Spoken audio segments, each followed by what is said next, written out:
Your husband too embarrassed to show his face? Is he unemployed or something? Rachel's mocking voice echoed through the penthouse lounge on the 40th floor. That's when it happened. A bottle of mineral water poured directly over a woman's head. Maybe you should have washed your hair before coming here. But the woman just quietly wiped the water from her face and smiled. No one knew. No one had any idea that this moment was about to change everything. Manhattan, Upper East Side. A sky lounge on the 40th floor with a view that stretches across the entire city. This wasn't the kind of place you could just walk into. Reservations took weeks. Tonight, it was filled with people who'd sat in the same high school classrooms 20 years ago. They were all 37 now. In the corner by the window sat a woman, alone, quiet. She wore a faded beige cardigan, plain jeans, and held a worn black handbag on her lap. Her name was Sophie. There was something in Sophie's eyes. Tension. Maybe fear. This was her first reunion in 20 years, and it hadn't been an easy decision. When she got the invitation, she'd stared at it for days. One apology. That's all it would take. We're all adults now. That's what she'd told herself. But now that she was here, sitting in this glittering room surrounded by designer dresses and expensive watches, the weight in her chest felt heavier than ever. High school had been brutal for Sophie. She was the quiet one, the one who never quite fit in. And there were 3 girls who made sure she knew it every single day. Rachel Morgan, Vanessa Hayes, Brooke Sterling. They were relentless. Hey, loser. Eating lunch alone again? Look at her clothes. Did her mom buy those at a thrift store? She can barely speak in front of people. How is she supposed to give a presentation? Those words had stayed with Sophie for 20 years. Buried deep, but still there. She'd hoped things would be different now. After all, everyone was in their late 30s, married, successful, mature. Surely they'd changed. Sophie glanced around the room. Women in cocktail dresses, men in tailored suits exchanging business cards. Everyone looked like they'd made it. Then someone approached her. Sophie? It was Emma, the only person who'd been kind to her in high school. Emma was an elementary school teacher now, and her smile was just as warm as Sophie remembered. It's been so long. How have you been? Sophie's shoulders relaxed just a little. I've been okay. You know, getting by. But their peace didn't last long. From across the room, 3 voices cut through the noise. Oh my God. Is that Sophie Chen? Rachel, former news anchor. Still as sharp-tongued as ever. No way. I didn't think she'd actually show up. Vanessa, trophy wife. Head to toe in designer labels. Wow, she really hasn't changed at all. Still dressing like it's 2005. Brooke, social media influencer. Phone already out. Snapping photos for Instagram. Sophie stood and smiled politely. Hi, it's been a while. But their faces didn't soften. If anything, they looked annoyed that she was there. Sophie, honey, do you know how expensive this place is? Rachel leaned in with a fake smile. If it's too much, we can go somewhere else. Somewhere more. Budget-friendly. Yeah, Vanessa added. It's like $200 a person here. Minimum. Are you sure you're okay with that? Brooke was more direct. I mean, that purse. Sophie, you know this is a high-end place, right? Sophie didn't respond. She already knew exactly how expensive this place was. But there was no point in saying that. Emma stepped in. Come on. That's not necessary. Everyone can pay for themselves. But Rachel, Vanessa, and Brooke weren't done. The contempt in their eyes was unmistakable. 20 years had passed, but nothing had changed. Sophie took a quiet breath. She'd come here for closure, and tonight, one way or another, she'd get it. Outside the window, the lights of Manhattan glittered like 1,000 stars, each one holding its own story. And tonight, in this room, a new story was about to unfold. But no one knew who Sophie really was, and no one knew how this night would end. The conversation grew colder. Rachel, Vanessa, and Brooke circled like sharks. So, Sophie, are you married? Rachel's smile was all teeth. We were all going to bring our husbands tonight, but you came alone. Sophie hesitated. Yes, I'm married. My husband had work. Oh, what does he do? Vanessa leaned forward. You know how it is. A husband's career really matters these days. He works at a company. A company? Brooke laughed. That's so vague. My husband's a VP at a Fortune 500, makes high 6 figures. What about yours? Sophie didn't answer. Rachel smirked. Let me guess. You're hiding him because you're embarrassed. Is he unemployed? Sophie's hand trembled slightly, but her face stayed calm. Emma stood up, furious. Are you kidding me right now? This is so out of line. But the three women didn't care. They were enjoying themselves. Emma, relax. We're just catching up. Rachel waved her off. Friends ask each other questions, right, Sophie? Sophie looked at them quietly. It was exactly like high school. The same faces, the same cruelty. Only now they wore Chanel instead of Forever 21. Sophie, seriously, do you even have a husband? Brooke's voice dripped with mockery. Prove it. Show us a picture. Call him. Something. I don't need to prove anything, Sophie said softly. See? Brooke laughed. She can't. Because he doesn't exist. Vanessa clapped her hands together. Oh my God. She's been lying this whole time. That's when Brooke picked up the bottle of sparkling water from the table. Sophie, you're so pathetic. And she poured it over Sophie's head. Cold water soaked through Sophie's hair, down her face, onto her shoulders. People around them gasped. Someone pulled out their phone and started recording. Maybe you should have washed your hair before coming here, Brooke said, laughing. Emma jumped up. What is wrong with you? But Sophie didn't cry. She didn't yell. She just calmly picked up a napkin and wiped her face. Her expression was so serene, it was almost unnerving. Rachel and Vanessa giggled like teenagers. Brooke, that was kind of harsh, Rachel said, but she was smiling. What? It's just water. She'll be fine. Sophie set the napkin down. She looked at them with that same strange calm. I didn't expect to be treated like this tonight. There was a beat of silence. Something about Sophie's tone stopped them. Treated, Rachel scoffed. We didn't do anything. Yeah, Vanessa added. It was just a joke. Don't be so sensitive. But Sophie didn't respond. She just smiled. Like she knew something they didn't. Emma put a hand on Sophie's shoulder. Let's go. We don't need to stay here. But Sophie shook her head. It's okay, Emma. Really. Sit down. Emma looked confused. Sophie, are you sure? I'm sure. Rachel, Vanessa, and Brooke exchanged glances. This wasn't how Sophie used to react.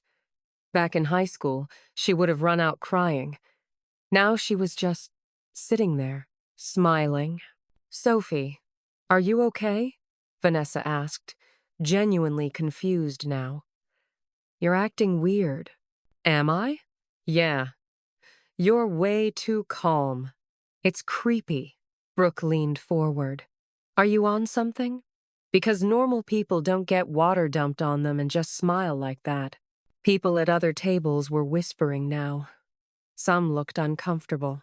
Others were clearly entertained. Sophie took a sip of her water, completely unbothered. Sophie, Brooke said again, louder this time. Seriously, do you even have a husband? Prove it. Why would I need to do that? Because you're lying. Brooke slammed her hand on the table. You don't have a husband. You're probably still single. Or divorced. That's why you came alone. Rachel and Vanessa nodded in agreement. But Sophie's expression didn't change. If anything, she looked amused. Emma was on the verge of tears. Sophie, please, let's just leave. But Sophie stayed seated, like she was waiting for something. And then it happened. The lights in the lounge dimmed. Classical music began to play. The chatter in the room quieted as everyone looked around, confused. What's going on? Vanessa whispered. Staff in formal attire appeared, carrying elegant menus. A private chef walked out and began preparing something at a station near the center of the room. A sommelier approached with a bottle of wine that looked older than most of the people in the room. Oh my God, Brooke said, eyes wide. This is some kind of event. Rachel pulled out her phone. This is amazing. I need to post this. We're so lucky, Vanessa gushed. This must be a special night or something. The sommelier stepped forward. Good evening, everyone. Tonight, we have a very special wine for you. Chateau Margaux, 2012. This particular vintage is valued at approximately $8,000 per bottle. Gasps rippled through the room. $8,000? Rachel's jaw dropped. And we're getting it for free? A live jazz band set up in the corner. Saxophone, piano. Soft, elegant music filled the room.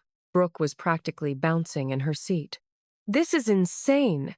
Even my husband couldn't afford something like this. Right? Vanessa agreed. This kind of event costs tens of thousands to host. Rachel was already typing a caption for Instagram. Exclusive evening at Manhattan's most elite sky lounge. #blessed. Everyone in the room was buzzing with excitement, except Sophie. She sat quietly, watching, like she'd expected this all along. Emma leaned over. Sophie, this is incredible. We're so lucky. But Sophie's face was unreadable. Then the manager approached the table. A man in a sharp suit, holding a leather folder. Good evening, everyone. I hope you're enjoying tonight's event. Yes, the group chorused. It's amazing. The manager smiled. Wonderful. Now, I'd like to go over the details of tonight's premium experience. Another staff member whispered something in his ear. His smile faltered. Excuse me for just a moment. He walked away. The group was too excited to care. 10 minutes later, the manager returned. But this time, his expression was different. He was holding a thick stack of papers. Ladies and gentlemen, I need to inform you about tonight's costs. Costs? Rachel frowned. The manager opened the folder.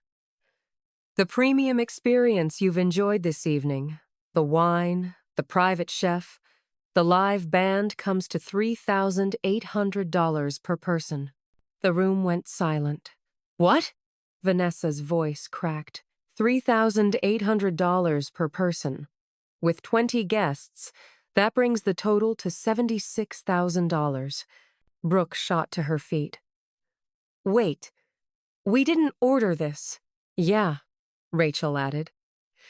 We just came for a reunion. We didn't agree to any of this. The manager looked genuinely confused, flipping through his papers. But according to our records, this was prearranged as a premium package. By who? Vanessa demanded. The other guests started murmuring. Some looked panicked, others looked angry. "This is a scam," someone said. "I can't afford this," another voice whispered. Brooke turned to the manager. "This was supposed to be complimentary. You can't just charge us without consent." "I apologize, but I'm only following the instructions I received." "From who?" Rachel shouted. "Get me your boss. Now." Sophie stood up. Slowly, calmly. Every eye in the room turned to her. "It's okay," Sophie said quietly. "I'll take care of it." Everyone stared at her, confused. "Sophie, what are you talking about?" Rachel asked, but Sophie didn't answer. She just smiled, like she'd been waiting for this exact moment. And then the front doors of the lounge opened. A man walked in, tall, late 30s, impeccably dressed in a tailored navy suit. The moment he entered, every staff member in the room straightened and bowed. "Mr. Westwood, welcome." The manager and every employee spoke in unison, their voices filled with reverence. The reunion guests stared, wide-eyed. "Who is that?" Rachel whispered. "I don't know, but everyone's bowing to him," Vanessa whispered back. Brooke was already holding up her phone, trying to get a photo. The man walked across the room with calm confidence, and he was heading straight toward Sophie's table. "Oh my God, he's coming over here," Emma breathed. The three women tensed. Was Sophie in trouble? Had she done something wrong? But when the man reached Sophie, he smiled. Warm. Genuine. "Sorry I'm late." And then he sat down next to her. Naturally. Like it was the most normal thing in the world. Sophie smiled back. "It's okay. Did you finish your meeting?" "Yeah. All done." He took her hand. Right there, in front of everyone, Rachel's mouth fell open. "Sophie, who is this?" Vanessa's voice was barely a whisper. Sophie looked at them calmly. "This is my husband, Daniel Westwood." The room went silent. Daniel stood and extended his hand politely. "Nice to meet you all. I'm Sophie's husband. Sorry for being late." No one moved. No one spoke. Finally, Vanessa stammered, Are you the Daniel Westwood? CEO of Westwood Enterprises?" Daniel smiled modestly. "Yes, that's me." "Westwood Enterprises," Rachel repeated, her face pale. "One of the top 50 companies in the country." Daniel nodded. "But that's not really important. I'm just Sophie's husband." Sophie squeezed his hand, her eyes soft. Emma was grinning from ear to ear. "Sophie, oh my God, you never said anything." "I didn't think I needed to," Sophie said simply. Brooke looked like she was about to faint. Daniel glanced around the room. "I heard there was some confusion about tonight's event. Let me clarify. I arranged all of this as a surprise for Sophie's reunion. The premium package, the wine, the band, all of it. And of course, it's all been taken care of. No one here owes anything." Relief washed over the room. People exhaled. Some clapped, but then Daniel's expression shifted. His voice stayed calm, but there was steel underneath. However, everyone froze. "I need to address something." He looked directly at Rachel, Vanessa, and Brooke. "I was watching from the private room upstairs. I saw everything." He gestured toward a glass-enclosed VIP room on the upper level. It had a clear view of the entire lounge. "I saw the way you spoke to my wife. I saw you pour water on her head." Brooke's face drained of color. "That," Daniel said quietly, "is unacceptable." Rachel tried to speak. "Mr. Westwood, it was just a joke?" Daniel's voice was soft, but his eyes were ice. "Humiliating my wife is a joke to you?" Vanessa's hands were shaking. We're so sorry. We didn't know. You didn't know who she was married to, Daniel corrected. So you thought it was okay to treat her like that? An assistant approached and handed Daniel a tablet. He glanced at the screen, then looked up. Rachel Morgan. You work for Channel 7, correct? A station that receives significant advertising revenue from Westwood Media Group. Approximately $20 million a year. Rachel's knees buckled slightly. Vanessa Hayes. Your husband works for Hayes Construction, a company that has a $50 million contract with Westwood Development this year alone. Vanessa looked like she might be sick. Brooke Sterling. You recently invested in a new property development in Brooklyn. That project is being financed by Westwood Real Estate. Brooke's face went white. Daniel set the tablet down. I don't usually mix personal matters with business, but what you did tonight crossed a line. Please, Rachel whispered. Please, Mr. Westwood. We're so sorry. Vanessa dropped to her knees. We made a terrible mistake. Please forgive us. Brooke followed, tears streaming down her face. I'm so sorry, Sophie. I'm so sorry. The other guests watched in stunned silence. Some were recording on their phones. Daniel looked at Sophie. What do you want to do? Sophie stood slowly. She looked down at the three women kneeling in front of her. This is what I wanted, she said quietly. An apology. Sophie, please, Rachel sobbed. We were terrible. We're so sorry. Please forgive us, Vanessa begged, but Sophie shook her head.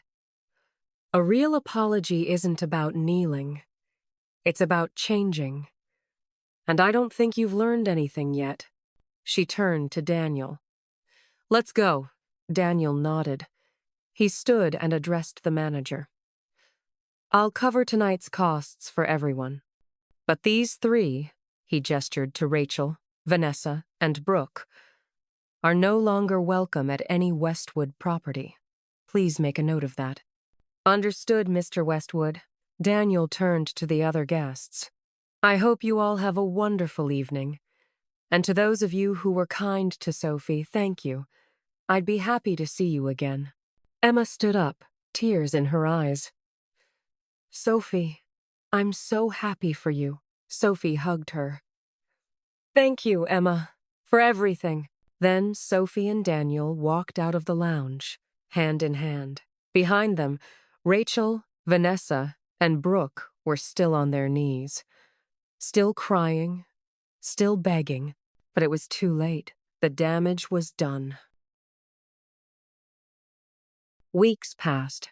Rachel lost her contract with Channel 7.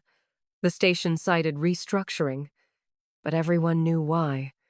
She was unemployed, blacklisted. Vanessa's husband's company lost its contract with Westwood Development. The business collapsed within a month. They moved out of their penthouse into a one-bedroom apartment in Queens. Brooke's investment tanked when Westwood Real Estate pulled out of the Brooklyn development. She lost everything. Last anyone heard, she was working night shifts at a convenience store. The three women tried reaching out to Sophie. Calls, texts, letters, even showing up at her building. But Sophie never responded. Emma, however, stayed in touch. One spring afternoon, Sophie and Emma sat in a cafe near Central Park. Cherry blossoms drifted past the windows. People walked by, laughing. You look so happy, Emma said, smiling. I am, Sophie said. I finally feel like myself. Have you heard from them? Sophie nodded. I saw Brooke the other day. She came into a cafe I was at. What happened? She apologized, again. But I don't think she really understands yet. Emma sighed. Some people never change. Sophie's phone buzzed. A text from Daniel. Meeting ended early. Dinner tonight? Sophie smiled and replied. Sounds perfect. Emma grinned. You two are so cute. He's been amazing. I'm really lucky. You deserve it, Sophie. After everything you went through. Sophie looked out the window. The city was alive, vibrant, full of possibility. I don't think about revenge anymore, she said quietly. I just think about moving forward. Emma squeezed her hand. That's all any of us can do. Later that evening, Sophie and Daniel walked along the river. The sun was setting, painting the sky in shades of orange and gold. Do you ever regret it? Daniel asked. Regret what? What happened at the reunion? It was intense. Sophie shook her head. No, I don't regret standing up for myself. Good. He kissed her forehead. You deserved better than how they treated you. I know that now. They walked in comfortable silence, the city lights beginning to twinkle as night fell. Somewhere across town, Rachel sat in her empty apartment, scrolling through job listings she'd never get. Vanessa stared at bills she couldn't pay. Brooke restocked shelves at a 24-hour store, exhausted and alone. They'd gotten exactly what they deserved. And Sophie? Sophie had everything she'd ever wanted. Not revenge, just peace.